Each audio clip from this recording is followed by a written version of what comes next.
penyakit tiroid yang paling banyak itu kan sesungguhnya yang paling sering membuat pasien datang ke dokter adalah gangguan penyakit tiroid autoimun ya, di mana tubuhnya menganggap kelenjar tiroidnya sebagai benda asing sehingga ada antibodi yang terbentuk dan menyebabkan gangguan di kelenjar tiroidnya, terutama pada produksi hormonnya. Tiroid itu sebenarnya diturunkan atau enggak sih? Tiroid yang mana dulu? Kembali lagi ke jawaban yang tadi ya. Tiroid itu kalau peradaban tiroid karena infeksi ya tidak, itu ketularan bukan diturunkan gitu ya. Cuma memang yang jelas ada penelitiannya yang menyatakan ada faktor genetik adalah autoimmune thyroid disease. Yang saya katakan tadi Graves' disease maupun Hashimoto ya, yang hiper dan hipo ini memang pada penelitiannya faktor genetik ini menjadi sesuatu yang dominan. Ya, kembali lagi ke tadi ya, kan karena ini penyakitnya banyak. Ada yang bisa sembuh total, ada yang sayangnya tidak.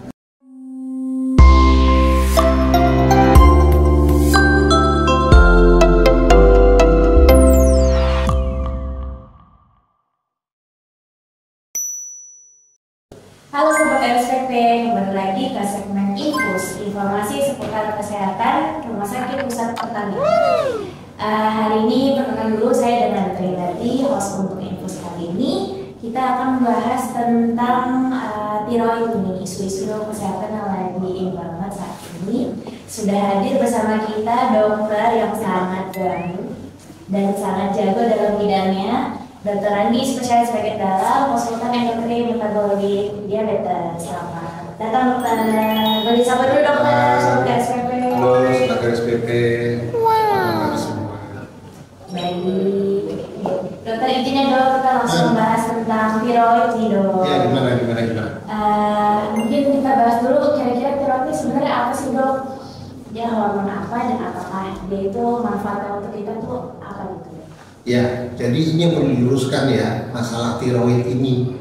Karena kalau orang-orang tahu saya kena tiroid gitu ya, saya kena penyakit tiroid. Nah, ini maksudnya seperti apa? Yang perlu kita semua sadari adalah kelenjar tiroid itu semua orang punya. Itu adalah organ yang ada di dalam tubuh kita. Posisinya di leher di sini, di depan jakun ya, di bawah jakun. Kalau kita telan ludah tuh dia kelihatan naik turun di sana.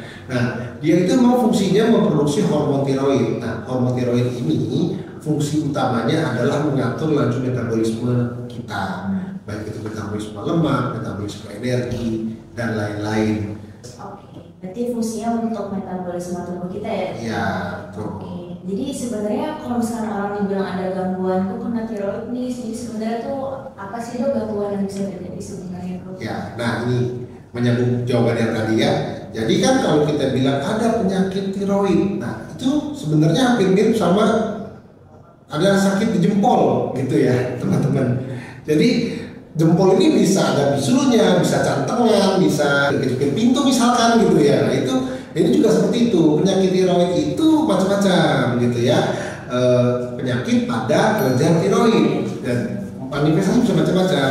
Bisa penyakit autoimun, bisa penyakit infeksi misalkan peradangannya, atau yang sering kita namakan tiroiditis, atau juga ternyata ada benjolan di tiroidnya. Itu semua penyakit tiroid. Makanya dari itu tentu penetelasannya berbeda-beda. Ini tidak bisa dipukul rata semua penyakit tiroid itu adalah sebuah satu kondisi yang sama gitu kurang lebih dok. Terima kasih. Berarti emang ada spektrumnya banyak ya? Iya betul sekali. Mungkin yang bisa kita lihat berdasarkan struktur dan fungsi tentunya ya. Kalau gitu berarti kalau dari secara fungsi dok, ini kan ada yang sudah pernah nyebut nih hipotiroid atau hipertiroid, itu maksudnya apa sih dok sebenarnya, sama gejalanya mungkin boleh diceritakan kayak gimana? Ya mungkin dari namanya sudah bisa tebak ya. Sebenarnya saya katakan tadi hormon tiroid fungsinya untuk mengatur laju metabolisme tubuh kita. Kita sudah sama-sama tahu hipo dan hiper ya. Hipo pasti maksudnya kurang dan hiper maksudnya lebih gitu ya. Jadi hipotiroid itu adalah kondisi di mana hormon tiroid dalam tubuh kita lebih rendah daripada yang seharusnya. Sedangkan kalau hipertiroid tentu sebaliknya, di mana hormon tiroid yang ada dalam tubuh kita lebih tinggi daripada yang seharusnya. Nah, Gejalanya seperti apa ya? Tentu ini gejalanya bertolak belakang gitu ya. Di mana kalau kita bicara hipertiroid itu kondisi hormonnya berlebih sehingga laju metabolisme tubuh kita akan meningkat. Dan otomatis gejalanya hampir-hampir seperti orang hari dong. Jadi berdebar-debar, mudah berkeringat, kemudian tremor, karena dia metabolismenya tinggi, dia bisa berat badannya turun, kemudian ada diare, dan tangannya basah ya. Dan juga biasanya karena metabolisme tinggi itu juga dia akan menyebabkan orangnya lebih mudah terangsang ya, mudah tersinggung, mudah marah dan lain-lain gitu. Sedangkan kalau hipotiroid kebalikannya, di mana kondisinya laju metabolisme tubuhnya rendah, sehingga yang terjadi kalau misalkan di hipertiroid ini dia berkeringat, sedangkan kalau hipotiroid ya sebaliknya, otomatis kulitnya jadi kering. Kemudian pada pasien yang hipotiroid biasanya karena laju metabolisme tinggi dia hiperaktif ya, nggak bisa diem gitu ya, sana kemari. Sedangkan kalau di hipotiroid jadi mager gitu ya, jadi malas gerak. Kemudian berat badannya naik tentu karena kebalikan dengan karena laju metabolismenya yang rendah. Kemudian juga bisa mendapatkan pasiennya kayaknya capek dulu gitu ya, rasanya kayak baru bangun tidur kok kayak belum tidur ya, gitu masih kurang gitu ya. Jadi intinya sih memang gejala ini karena saling bertolak belakang ya, memang hampir hanya kontradiktif dari salah satu gejalanya saja sih gitu ya. Kalau hipo berdebar, hiper nadinya pelan. Kalau hiper berat badannya turun, kalau hipo berat badannya naik. Kalau hiper keringatnya banyak, sedangkan kalau hipo kulitnya kering. Kalau hiper jadi mudah diare, kalau hipo bahkan konstipasi gitu ya. Jadi memang bertolak belakang. Mungkin yang sedikit berbeda adalah masalah mudah lelah dong gitu, karena dua-duanya pasti mudah lelah gitu ya. Tapi intinya kalau ada kondisi mudah lelah, tentu salah satu aspek yang perlu kita evaluasi adalah fungsi hormonnya gitu, karena dua-duanya bisa menyebabkan rasa lemes dan mudah lelah, karena ini kan mudah lelah ini kan spektrum yang cukup lebar ya, dokter Hilary. Iya. Terima kasih dokter Ya. penjelasannya. Berarti kalau emang ada pasien-pasien Gen Z ini dok suka masuk keluhannya susah tidur, mudah lelah, tidur pun juga langsung pagi-pagi rasanya kayak istirahat. Itu berarti ada kaitannya dengan tiroid yang spektrum hipotiroid kan? Bisa ya, bisa tidak ya. Jadi memang kalau kita bicara mudah lelah ini kan penyebabnya banyak. Salah satunya adalah gangguan tiroid. Apakah selalu gangguan tiroid? Belum tentu.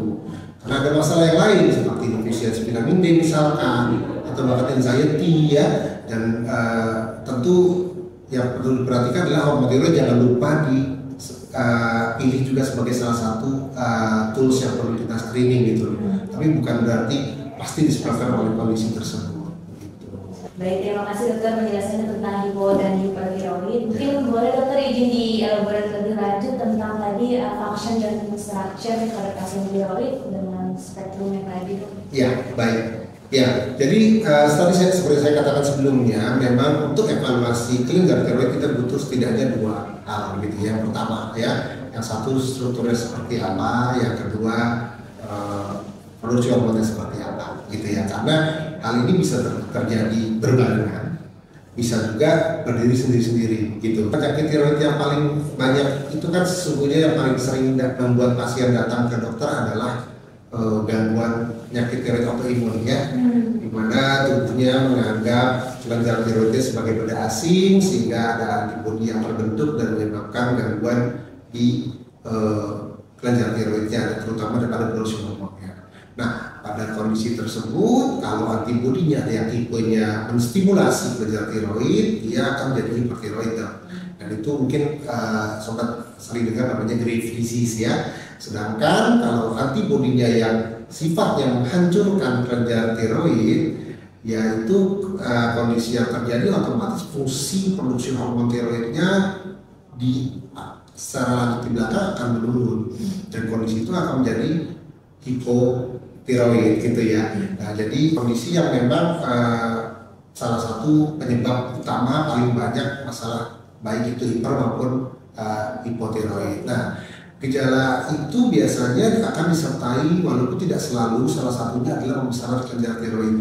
Nah, tentu kita juga perlu lihat kan ya secara gambaran struktur di dalamnya seperti apa. Apakah memang purely ini masalah autoimun saja, jadi pembesaran ini secara difus, atau jangan-jangan ada nodul atau benjolan di tiroidnya. Tentu ini akan mempengaruhi langkah selanjutnya untuk terapi. Kenapa seperti itu? Karena bisa saja ternyata pasiennya hipertiroid, kemudian dipikirkan autoimun, ternyata setelah kita USG ada benjolan, kemudian kita lakukan pemeriksaan lebih lanjut, ternyata benjolannya yang produksi hormon berlebih, bukan secara keseluruhan kelenjar tiroidnya. Tentu kan ini tata laksananya akan beda ya dok dengan yang autoimun, di mana kalau autoimun biasanya produksi hormon tiroid itu akan meningkat pada keseluruhan kelenjar tiroid yang sehat tersebut gitu ya. Jadi memang tentu kita harus menilai strukturnya sendiri. Sebaliknya ada kalanya juga kita dapatkan benjolan atau nodul di tiroidnya, tapi hormonnya bahkan normal gitu ya.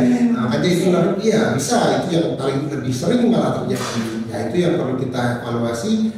Makanya kita perlu dua-duanya gitu, nggak bisa hormonnya saja, nggak bisa dari USG atau imaging dari tiroidnya saja. Memang pada pasien-pasien hipertiroid yang autoimun yang memang produksinya berlebih, dari pemeriksaan imaging atau USG ya, salah satu pemeriksaan dari tiroid ini bisa menunjukkan clue-clue ke arah sana. Salah satunya adalah hipervaskularisasi misalkan gitu kan, vaskularnya meningkat gitu ya. Sedangkan kalau yang hipotiroid kan biasanya vaskularisasinya agak menurun karena memang aktivitasnya sudah berkurang. Tapi lagi-lagi kan USG ini kan sangat-sangat subjektif dari pemeriksa ya, jadi examiner subjektif sangat-sangat subjektif terhadap pemeriksanya gitu ya, sehingga tampaknya tidak bisa selalu dijadikan patokan. Dan kepentingan lebih lanjut adalah kadar hormon ini juga bisa jadi patokan kita untuk dosis obat yang kita butuhkan dong. Begitu ya. Jadi sobat RSPP kalau ada masalah tiroid tentu nggak bisa dicek sebelah-sebelah, kita harus cek hormonnya juga serta strukturnya seperti apa, baru bisa kita putuskan bisa lebih lanjut ke tata selanjutnya. Terima kasih dokter, penjelasannya sangat komprehensif banget. Jadi sebenarnya yang hiper itu hanya gejalanya aja ya dok, tapi harus diteliti lebih lanjut sama gimana. Betul sekali. Hipo hormonnya rendah, hiper hormonnya tinggi. Penyebabnya apa? Ya itu pemeriksaan selanjutnya kan gitu ya, kita perlu lihat autoimun kah, atau ada nodul yang memang produksinya berlebih tapi ternyata kelenjar tiroid sehatnya baik-baik saja, atau jangan-jangan kita ketemu produksinya seluruhnya tapi kebetulan ada nodulnya juga gitu, kalau nodulnya diem-diem aja gitu ya, itu kan bisa juga gitu. Jadi kelenjar tiroidnya hiper, ternyata ketemu nodul tapi pas kita thyroid scan ternyata nodulnya malah nggak aktif gitu ya, itu kan juga tentu akan mempengaruhi keputusan terapi berikutnya gitu. Bisa berhubungan dengan nodulnya, bisa juga ini dua hal yang terpisah gitu. Terima kasih dokter penjelasannya dok. Baik dokter, izin ya dok kita lanjut ke pertanyaan selanjutnya tentang gejalanya lagi nih dok. Tadi kan kita sudah bahas tentang spektrum kondisi pasien tiroid. Kalau gejalanya kayak mudah stres, cemas, atau berperan gitu dok. Kira-kira apakah itu salah satu gejala dari pasien yang ada mengarah ke hiper atau hipo gitu dok? Tapi gitu dok. Kita potong dulu sebentar, izin akan ada yang lewat satu kali ini.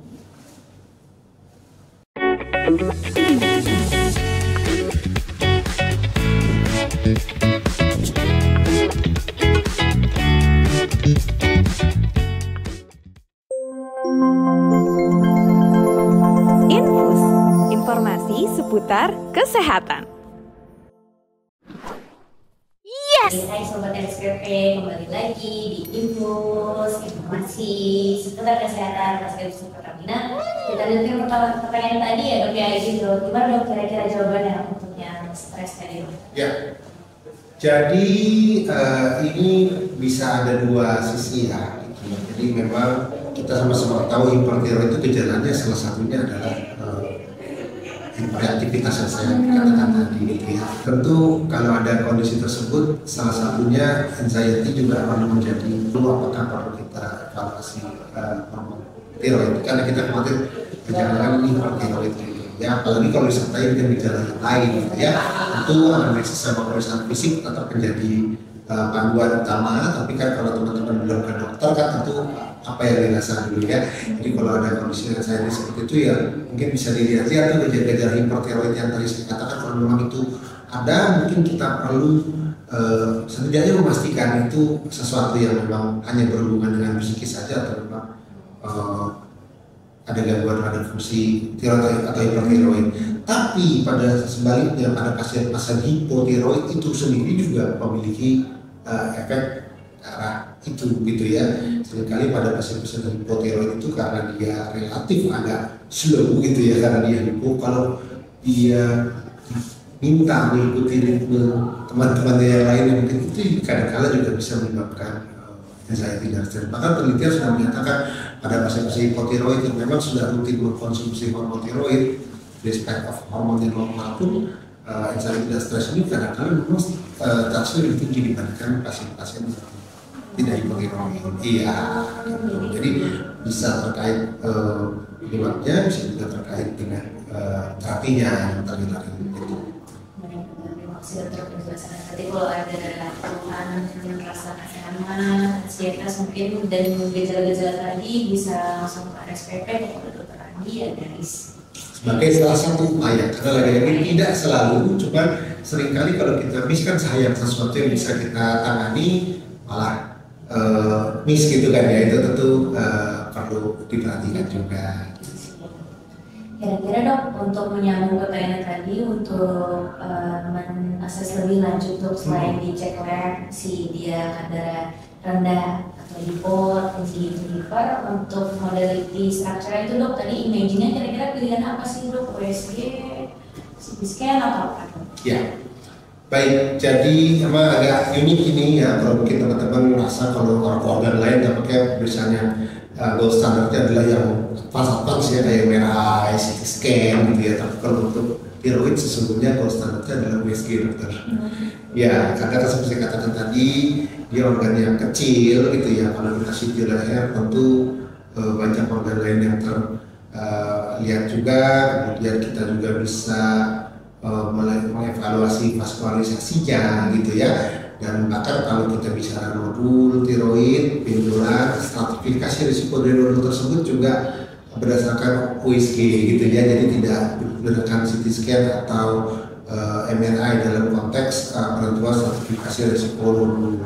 Nah, apakah CT atau MRI ada gunanya? Tentu ada gunanya biasanya pada untuk evaluasi secara keseluruhan, karena pada pasien-pasien yang misalnya kelenjar tiroidnya besar, baik itu memang kelenjarnya saja yang besar seperti pada kondisi autoimun yang saya katakan tadi, atau memang karena medulanya yang besar, itu kita kadang-kadang butuh untuk evaluasi apakah kelenjar ini sudah mengganggu daerah sekitarnya seperti pembuluh darah, seperti saluran napas, tentu yang jadi utama kan ya. Nah, tentu dari berarti kita nggak bisa evaluasi secara lengkap di sana, apalagi pada beberapa kasus pemeriksaan kelenjar tiroid itu tidak melebihi leher, ada yang sudah masuk ke dalam rongga toraks gitu ya, dan itu kan nggak bisa masuk USG ya dok. Jadi memang kita perlu evaluasi untuk lebih lanjut, mungkin bisa dengan CT leher yang perluasan ke toraks, tapi kalau untuk evaluasi awal tentu USG tiroid.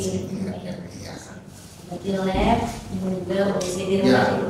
Untuk labnya sebetulnya cukup TSH dan FT4 saja ya dok, tidak perlu dengan T3. Bahkan kalau pasiennya hanya dalam konteks screening ya kita hanya cek TSH aja dulu biasanya. Cuman kan kadang-kadang repot jadi benar mandiri ya, kalau ada kelainan kita akan cek FT4 juga gitu ya. Seringkali akhirnya dipasangkan langsung gitu ya. T3 tidak kita sarankan untuk perusahaan screening. Kenapa? Karena dia bentuknya sangat-sangat dinamis.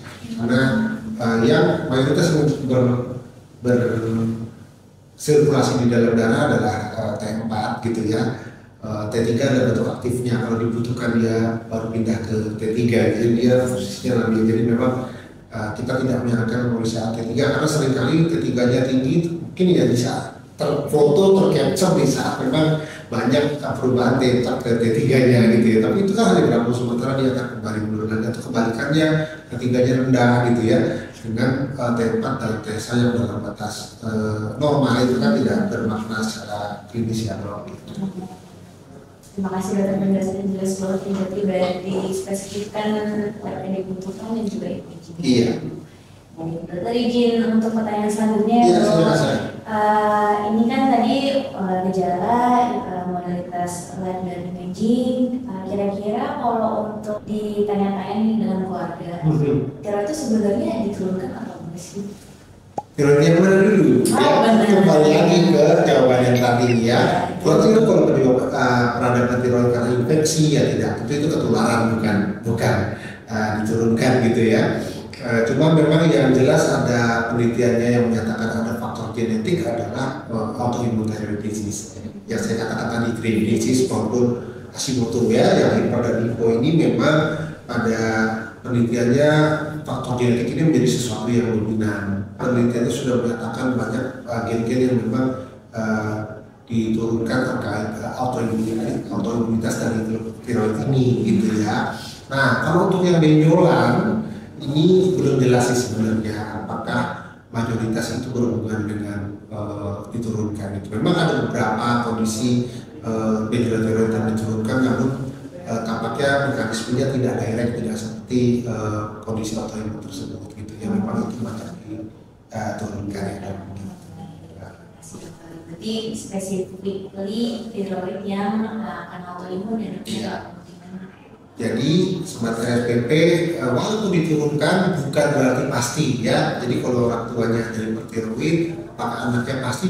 Tidak, tapi meningkatkan risikonya. Kalau meningkat manusia itu selalu multifaktor. Jadi selalu ada faktor internal dan faktor eksternal seperti gaya hidup, merokok, stres dan lain-lain. Gitu ya. Jadi nggak pasti saat itu pasti gitu. Iya. Ya. Kita lanjut untuk selanjutnya nih dok, terkait treatmentnya. Ya. Kira-kira sebenarnya penyakit tiroid, kembali lagi tiroid yang terlalu banyak ini ya dok, ya. apakah bisa sembuh kok? Kita tergantung nih dok ya. Jawabnya setelah ini boleh ya dok ya. Boleh, Kita boleh. ada pesan-pesan yang berikut ini. Oke.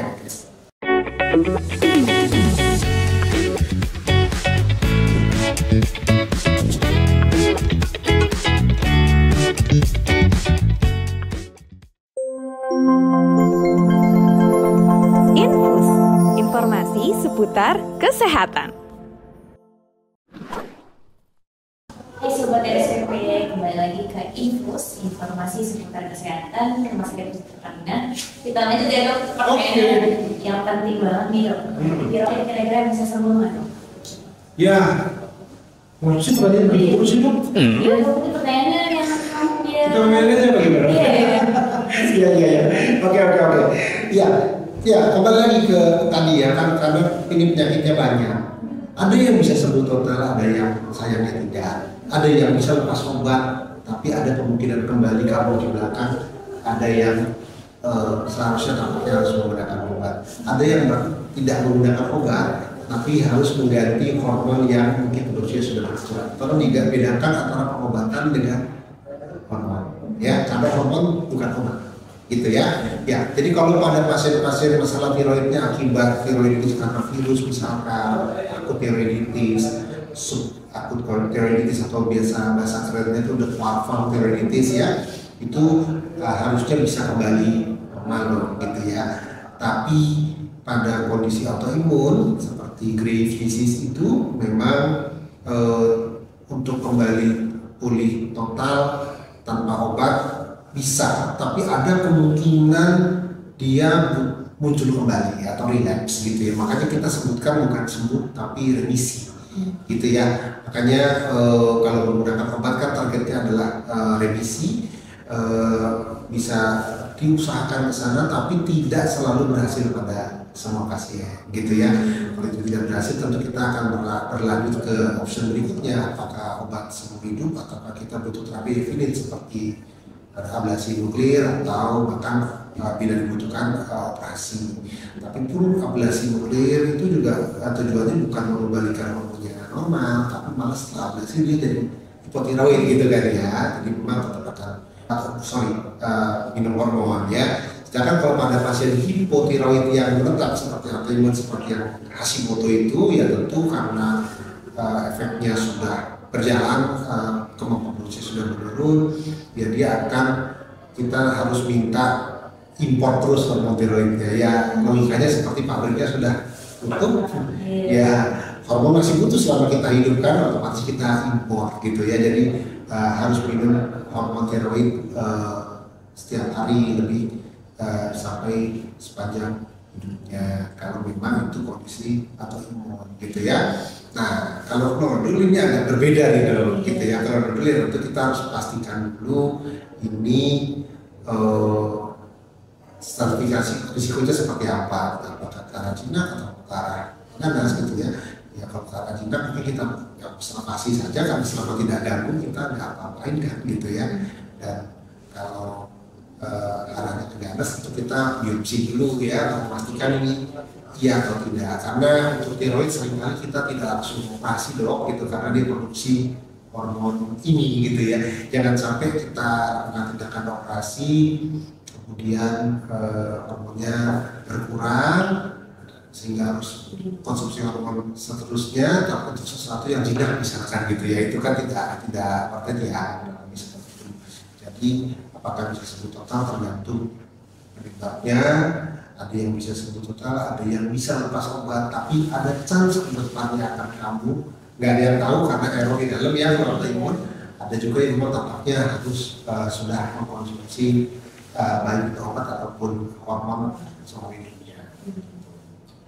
Si dokter, jadi tergantung dengan kondisi klinisnya dan penyebab itu. Betul, makanya kalau ada gangguan ini periksa dulu, kita cari tahu itu apa, lalu kita bisa ngomong apakah ini bisa sembuh ataukah ini bagaimana. Kalau kita nggak tahu itu apa, hanya hormonnya aja ya agak sulit gitu ya, kita nggak bisa ngomong lebih jauh terkait itu.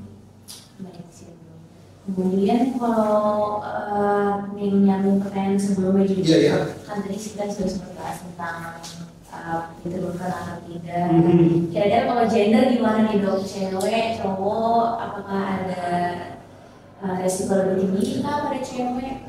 Ya, kalau masalah jenis kelamin memang terutama yang autoimun ya, ini kita karena memang autoimun tiroid di sini yang paling banyak kan ya.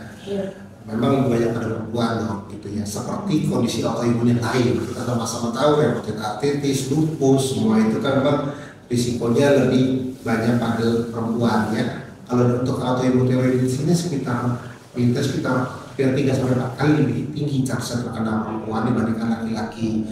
Jadi bukan berarti laki-laki nggak bisa, cuma memang kemungkinan lebih besar. Beberapa penelitian mencurigai ada hubungannya dengan aktivitas estrogen dokter sebelumnya, makanya perempuan lebih tinggi chance terkena autoimmune disease, tapi tampaknya masih butuh penelitian lebih lanjut lah untuk mencari mekanisme aslinya. Perempuan berarti resikonya tinggi, cuma cowok juga berarti bisa mungkin kena.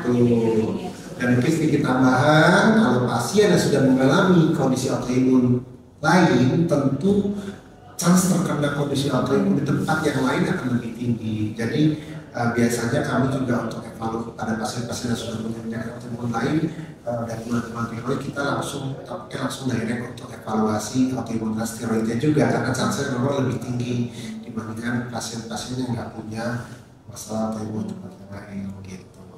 Oke, kita lanjut. Kalau untuk dari cewek cowok sudah, kira-kira kalau untuk makanan gimana nih dok?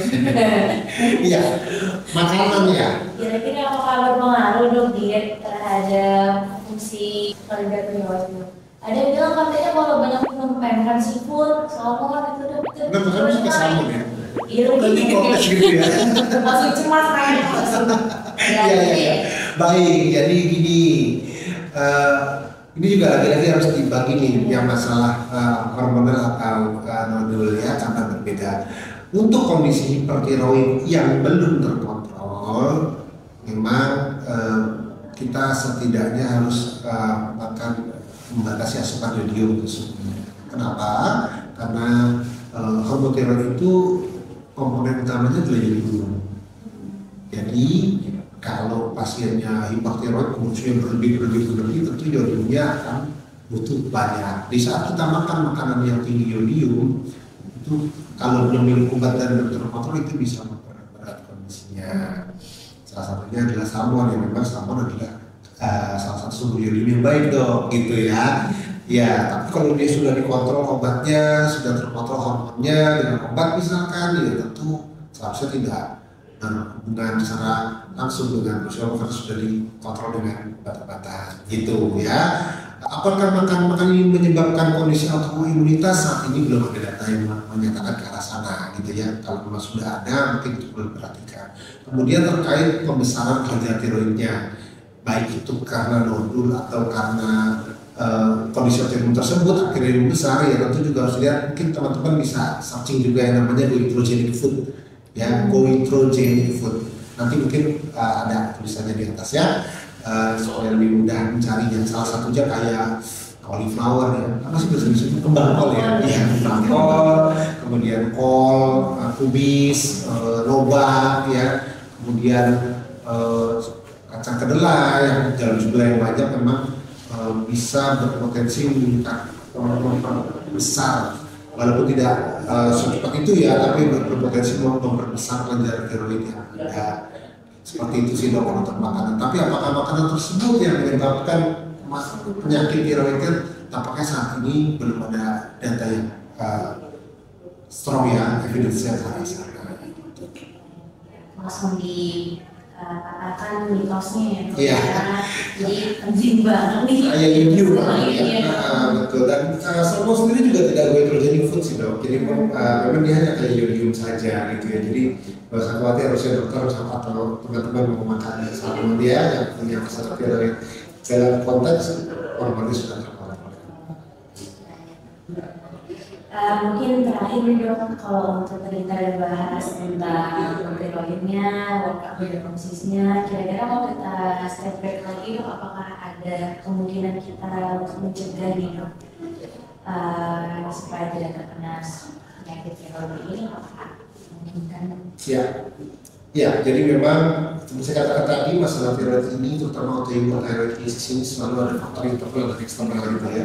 Yang genetik sayangnya ya sudah diwariskan gitu ya. Jadi memang kita tidak. Tapi kan faktor eksternal seperti dari kelola stres, gaya hidup sehat, kurang berhenti merokok, menghindari paparan radiasi ya, karena memang radiasi salah satu faktor resiko ini tiroid. Dan buat ibu mungkin cukup kebutuhan yodium anaknya ya, mungkin kalau zaman sekarang lebih mudah ya, kalau zaman 80-70 kan masih banyak yang kurang, karena memang kekurangan yodium ini juga bisa menyebabkan gangguan fungsi tiroid di masa yang akan datang gitu sih. Tapi kalau untuk faktor-faktor genetik ya tapi ya itu kan sudah di luar kuasa kita ya saat ini ya. Ya betul ya, general seperti autoimun yang lain ya, kalau stres, gaya hidup sehat, rokok ya dihindari dan lain-lain. Tadi sudah dijelaskan secara detail tuh teman-teman sobat SPP untuk tubuh misalkan mulai ada gejala tiroid, jadi misalkan ada ketemu tanda-tanda itu bisa datang ke dokter Rani, spesialis penyakit dalam, konsultan endokrin diabetes di RSPP. Ya dok, betul dok. Baik. Mudah-mudahan sih enggak ya, tandanya kan sehat ya, gitu ya. Iya sih. Iya betul kan. Oke, kalau gitu kurang lebih cukup dok pembahasan tentang tiroid ini. Terima kasih banyak dokter atas ilmunya dan sudah dibabarkan secara jelas dan detail. Semoga bisa bermanfaat untuk kita semua dan semoga tetap sehat selalu sobat SPP. Sampai jumpa di segmen info selanjutnya. Dah.